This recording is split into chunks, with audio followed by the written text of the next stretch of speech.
बार्शी तालुक्यातील सरपंच पदाच्या आरक्षण सोडतीबाबत तिसऱ्यांदा अधिसूचना काढलेली आहे।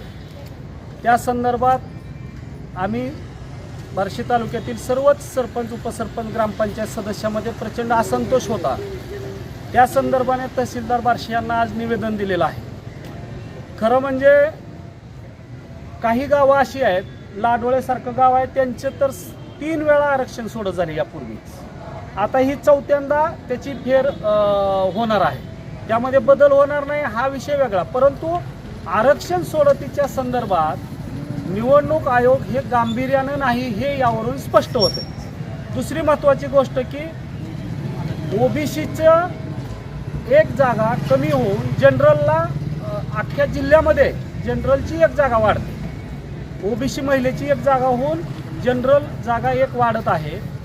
तर संपूर्ण जिल्ह्यामध्ये हे वाढत असताना फक्त बार्शी तालुक्यातीलच आरक्षणाचा फेरविचार होतोय, ही दुर्दैवी बाब आहे। पण तरी देखील आम्ही तहसीलदार साहेब बार्शी यांना सांगितलं की SC ST किंवा जनरल यापूर्वी जे काही आरक्षण पडलंय त्याला धक्का न लागता फक्त केवळ ज्या जागेपुरतं जी जागा कमी होणार आहे त्याच प्रवर्गापुरतं आरक्षणात बदल व्हावा अशी आम्ही या ठिकाणी मागणी केलेली आहे। त्याच तहसीलदार साहेबांनी प्रतिसाद देत फक्त केवळ ओबीसीची जागा, ओबीसी महिलेची जागा कमी होत असल्यामुळं त्याच प्रवर्गामधील चिठ्ठी काढली जाईल असं आश्वस्त केलेलं आहे। त्यामुळं आरक्षणाचं संदर्भानं जे काही बार्शी तालुक्यामध्ये संभ्रम निर्माण झालेला होता किंवा सरपंच उपसरपंच ग्रामपंचायत सदस्यांच्यामध्ये तीव्र नाराजी व्यक्त होत होती ती दूर या निमित्तानं होत आहे।